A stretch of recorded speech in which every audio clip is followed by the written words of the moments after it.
Last week we spoke about identity, standards, how to shape that belief of who we are internally, not externally. I am sure you have heard or see people that want more. Their standards keep negotiating with them in the very same things. They're destroying their peace, their growth, their potential. We bring every week to our audience knowledge, tools, resources. Information is available. Why people know what to do, but they always do the opposite thing? Why do you think that happens? Because it's not that they're negotiating with their standards, they're negotiating with themselves. And the Rory Vaden calls it super cool, and I love it. He calls it creative procrastination. So we find ways to creatively, there's avoidance when you just avoid it, like you just don't do it. But then there's creative where you find yourself other reasons or other activities not to do what you said that you would do. Because you might substitute those with easier tasks like making lists, like taking control of things that you know that you can do that it's easier.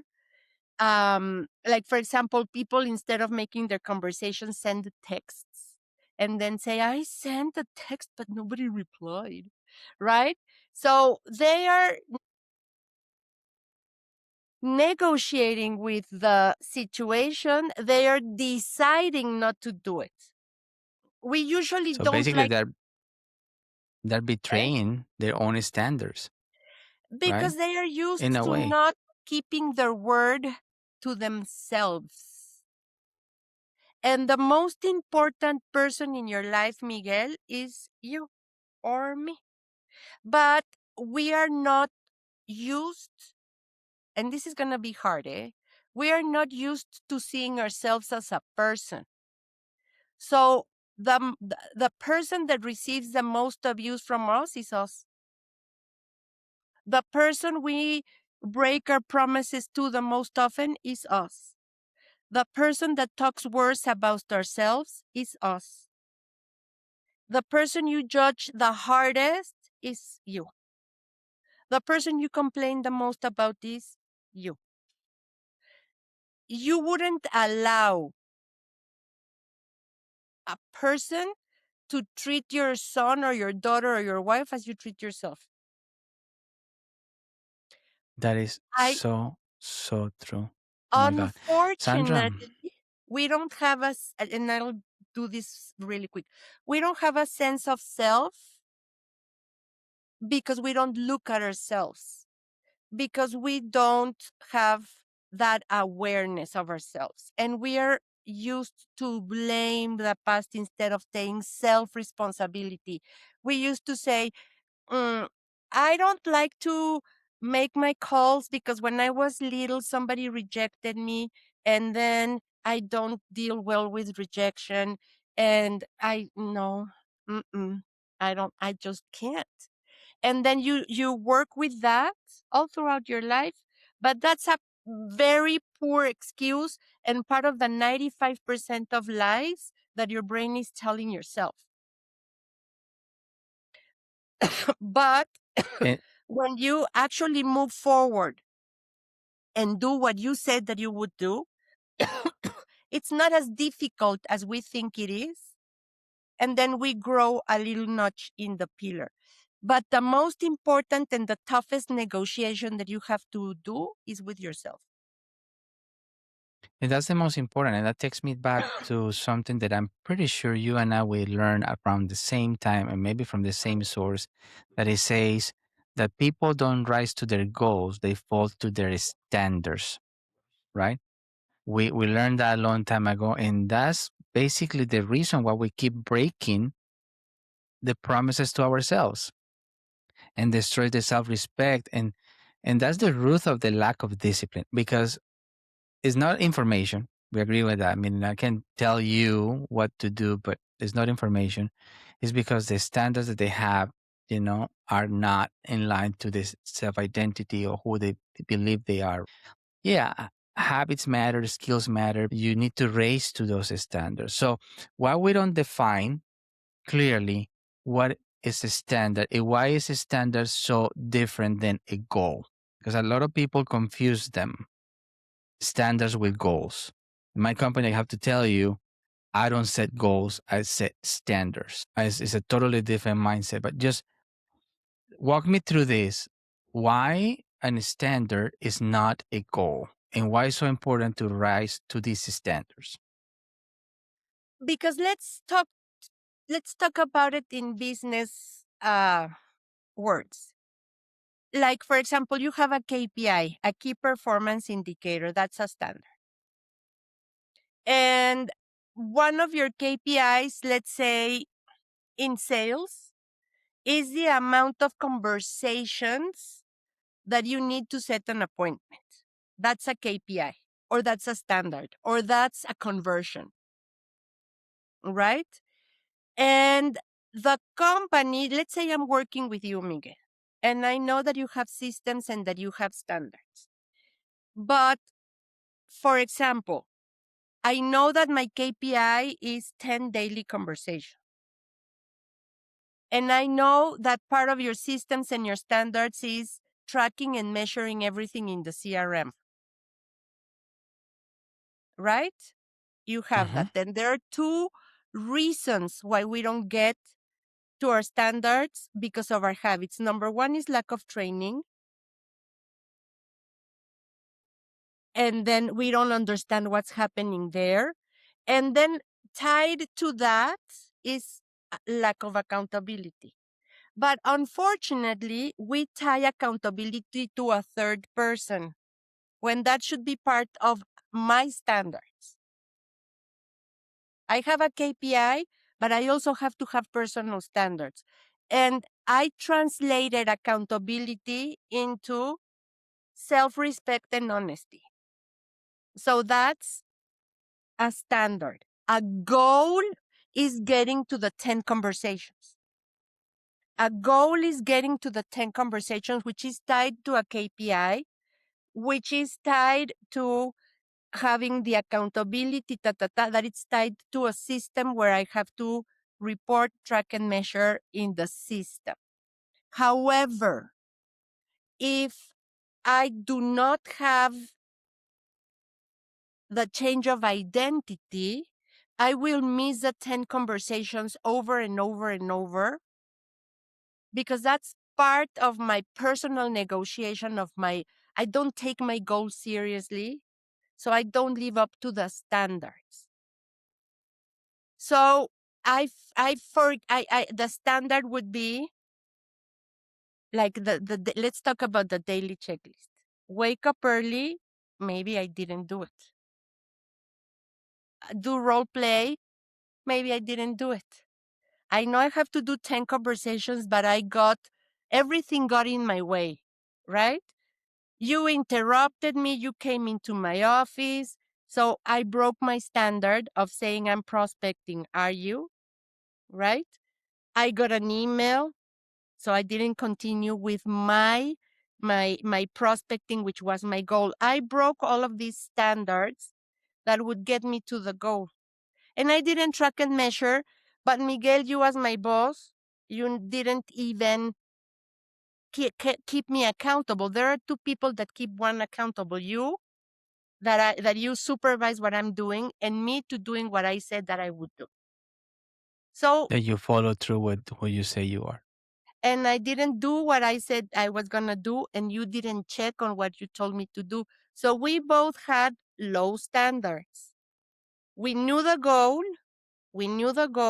but we didn't check the standards. So we both got what we tolerated. Remember, One, you get what you yes, you get what you mhm, tolerate. 100%. So And I'm you gonna give a tolerated, just really quick. So you tolerated that I didn't check the box, and I was okay with not rising to the occasion because I had a lot of stories and excuses. So I didn't get to the Right. goal. I didn't respect your standards, and I didn't respect mine. It's all about decisions, right? And that's what I'm gonna say. And I use this line often too. I say, it, when somebody asks me what discipline is, my definition of discipline, it is self-respect in action, Yes. right? So it's what I believe, right? So, and many times people make the decision to do not rise to their standards, to do not fulfill what they committed to do, right?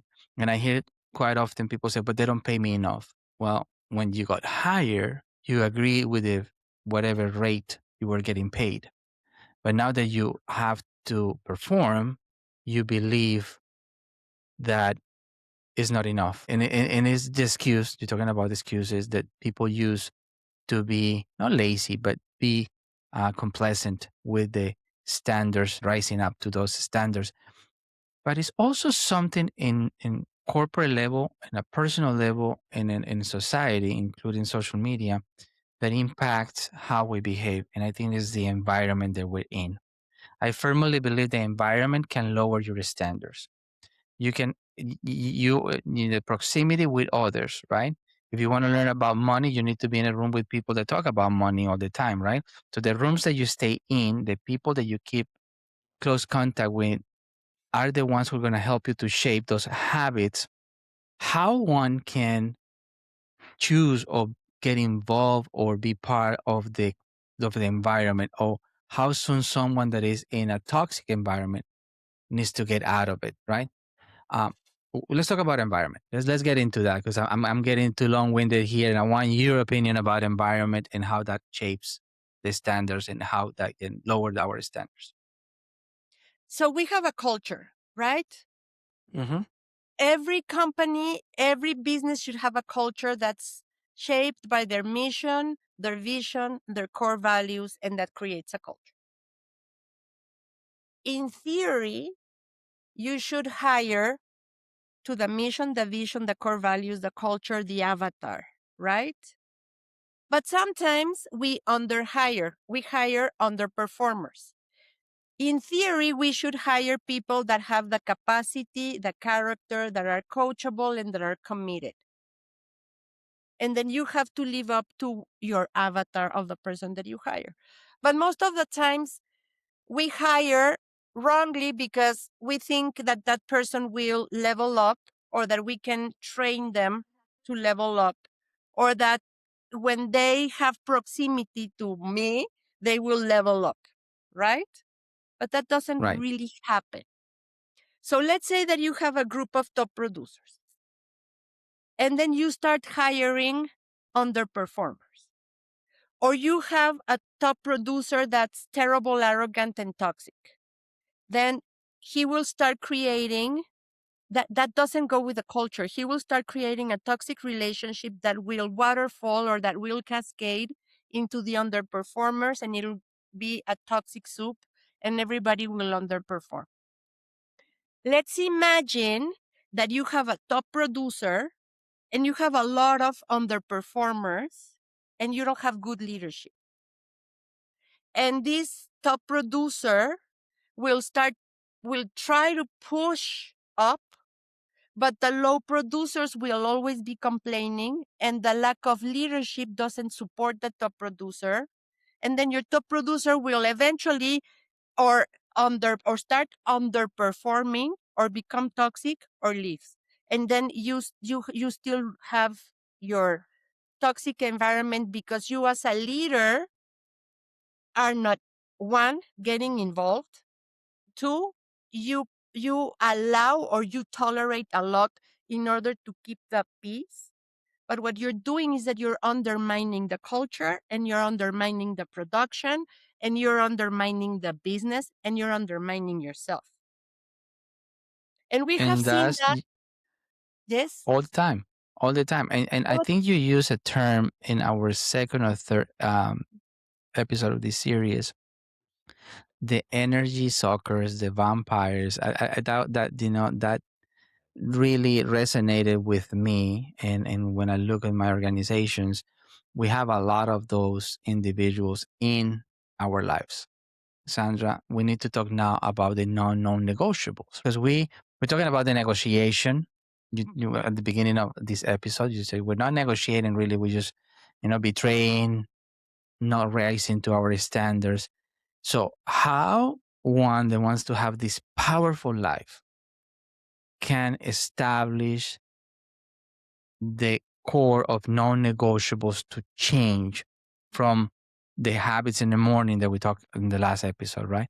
Which you all, if you have not listened to that episode, I recommend you to go and look in our channel and go back to that because that's just a gold mine. But let's go into the non-negotiables. Like, for example, let's say that I am the leader of a team of agents and I am a complacent leader. I am a leader that tolerates in so that I can keep the peace, right? Right? And I will be I let's say that I am a high I leader. Okay. Okay? So that will be Okay. that will be an emotional leader. That will be a leader that tolerates. That will be a leader that will be complacent. That will be a leader that will embrace the employees so that in order to keep the peace, right? It may be a leader that's very touchy feely, right? It may be a leader that creates a family and friends. And we're so happy here. But what they're doing is fostering a culture of underperformance. And the moment that the leader is sick and tired of being sick and tired and doesn't make any money because he has a family and friends, then that I personality gets in the under in the all personalities have a medium. From here up, it's the positive side of the I, what I just said, and from here down, it's the negative side of the I that they become reactive, explosive. They begin to complain, they begin to compare, they begin to criticize, and then that gets into a very toxic soup of energy sucking vampire. And that when the high I doesn't tolerate that energy of the looking vampires, because he will hire more of the same that are people that need needy people and all of that, then the I leadership, the emotional leadership, the amiable leadership, the colorful leadership becomes way toxic because everybody becomes an underperformer. And the good performers will not come into that environment because they might see it from the outside, right? Now, let's say that you are a very high D driver, that you're going against the wall and you're doing whatever you have to do and you're pushing people. You might come across as overwhelming, intense, right? And if you don't hire accordingly and you hire a lot of eyes with a lot of needies or a lot of compliance, the moment you hire somebody like you, oof, you will hit a wall. Two drivers with no balance. That's a formula built to collide and crash, right? That'll become a tragedy. However, this is why you as a leader, you need to have a just cause first, a clear mission, vision, values, and culture, and know who you're going to hire. Who can you work with? I am totally clear that because of my personality, I could never work with a group of highly emotional people that are needy. I just couldn't. Yes, it's not gonna be That's effective gonna and go productive for you. very bad. I would need to work with people that are drivers like me, a little less, maybe. I could take a little eye, right? And I would need people that are compliant, not needy. I call those the gap closers, right? It's not really working with opposites. It is working with somebody that can close the gap when you move from the baseline of your personality key indicator to the downside, when you call it the low I's and low D's and low S's, right? And as I was listening to what you're saying, it sounds a lot like the vanity metrics that we see in social media, right? We love to hire people that makes the ego, you know, grow and feels good. And that feeling good later on start to be too good to be true. And then people start to feel frustrated and asphyxiated and not able to really get to where they want to be in business. But I also see that in life. How many relationships we're seeing collapsing and, like you say, colliding because we're going for the ego, for the looks, for the entertainment, Charm. for exactly. And then we later on we realize that it's not as charming as you thought it was when really start to, uh, collapse and crash with who you really are and the identity that you develop. Because it's another important thing that we need to talk about is your identity changes as you change, as you reshape it. It's something that you can shape, therefore is not a constant, it's not a personality trait. It is who you become and how you allow yourself to act in a particular situation and how you reshape that. We were talking again in another episode how the morning routine helps you to overcome and reshape your identity. So if that holds true, you're never going to be the same person. You're always evolving, you're always changing, right? And that's basically what I call my non-negotiable is my identity. It always needs to be changing, growing. So if I'm not growing, I'm dying. I learned that a long time ago. Habits that are defined by that identity. And then I need to apply my skills or learn skills that will help me to get to where I want to be in the next chapter of my life or in the chapter that I'm living at the time, right? But how can we protect ourselves for our worst enemy that sometimes is our With self belief and our self limitation? my favorite word ever is boundaries. I love it. Boundaries are the purest form of self-respect. And like we discussed in one of our podcasts, we said that boundaries are for me, not for others. And that's how we also stop energy sucking vampires from our life. Say that again. I want them to really listen to this again. Say that part again. Boundaries are for me, not for others. Boundaries are the ultimate act of self love and self respect.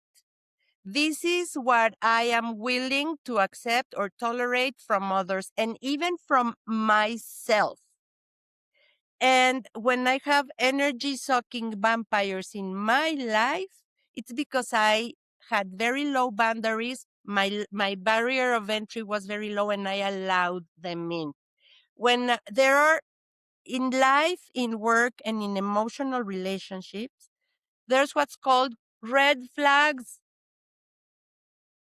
So you should be able to spot the red flags. You should know them first. Everybody should take a course on red flags. It's super important because a big red flag for me is ultra charming people. That's a super red flag. In personal, in relationships, in clients, in working environments, somebody that's super charming, that's a really big red flag. Another red flag is people that are very needy and are consistently like, so, uh, but you have to have enough self-respect to keep that people like away. Now, as a leader, what can you do? You have to have a series of systems where you are going to have that person to be compliant. In work, it's easier than in the personal life. But you also have to understand if you are an energy sucking vampire yourself. They're your worst Are you enemy. comparing? Are you complaining? Are you criticizing? Are you complacent? Are you in a comfort zone yourself? Am I negative? Am I verboreic? What am I doing? Me. So that's name it, tame it, take action. That's what we talked about in the last call. So if you're aware Mm-hmm. of the red flags, you have to have, as a leader, a training and your KPIs and your standards. You don't fall to the level, you don't rise to the level of your goals. You fall to the level of your systems and your standards. And if you allow an employee to fail the systems and the standards over and over, then you are tolerating that behavior, and that person will become an even bigger energy sucking vampire because Yeah, they and we already don't want them. understood. They already understood how you operate Yeah, we're and what training you them to how to treat us, tolerate. right? We train. So in your first 30 days, you say, a ver, Miguel, this is what you committed to when I hired you. That's why it's so important that when you're hiring, you set the expectation. This is what you're going to do, your job description, your standards, your systems, blah, blah, blah, blah, blah. And your personality test. Please never hire anybody without performing a disc test. I would even go to say, never go into a personal relationship if you don't do a disc test of that person. At this profile, A disc Sandra. profile. You want a That's relationship so with funny. me? So we're gonna open a dating service with Yes. this profile as the Okay. first So then step. you have your 30, 60, 90. 30, 60, 90. We're not talking Mm-hmm. about personal relationships. We're talking about work. And Mm-hmm. then if the person is not compliant at all, why do you keep that person for another 60 days? Let them go. Super Yeah, it's not gonna easy. change. Yeah, I took it this is. from one of my mentors in recruiting, that she said, you want to know my secret formula for letting somebody go, and do your 30, 60, 90. And then remember, your body posture is everything, right? If you're open, you're not crossing your legs, you're not crossing your arms, you're moving forward, you're paying attention. But if somebody's horrible and you need to get to say you're 30, 60, 90, and perhaps it's not working, you're going to lean back, cross your arms, cross your legs, and you're going to say, Miguel, I don't think this is working for us. What's your thoughts? Do I need to say something else? No, that's it. And the Crossed, person is gonna agree with you. and Your it's your going body to go language like, speaks louder than your words, for Miguel, sure. we have been working together for 30 days. How is this working for you? All right. But if that person is perfect and it's working and it's good, give feedback. We need to have the culture of feedback. Uncrossed arms, legs on the floor. You lean forward and you say, Miguel, how have your first 30 days with us have gone? What's your feedback? That's very different from, Miguel, Mm-hmm. I would like to know what's your thought on our first 30 days. Right? So don't tolerate. If a person doesn't give results first, you don't have to keep working with them. But if you still have a little doubt, then you can set another set of standards. And in the next 30 days, if nothing changes, then it's true. They need to leave. Well, with that, we're gonna close today. I wanna invite everybody to take a deep look into their lives and ask themselves a hard question. And it is, what am I still tolerating today that Because is remember, not you get what longer you tolerate. 100%, and that doesn't longer align or matches to who I say I am or I want to become? And that's a very difficult question, Sandra. And that would take us in a segue for our next conversation in the next episode. So I want to invite all of you to stay tuned. If you have not subscribed to the channel, please do so. We do put our effort in to bring topics of value that we hope will help you to shape your life in a better way. Thank And you so for that you keep listening to us binge today. watching. You know something super easy that you can do before our next call, and we would love to see your comments. Go to ChatGPT and give it a little context of you and your business and your leadership style, and say, "Can you now give me a list of red flags that I need to look into or avoid?" You will have so much fun. It's gonna be so much fun. And hey, share those with us. We will more than happy to give our input and work with you in whatever you have going on through. Thank you Perfect. again, everybody, and until the next time. Next time. Bye.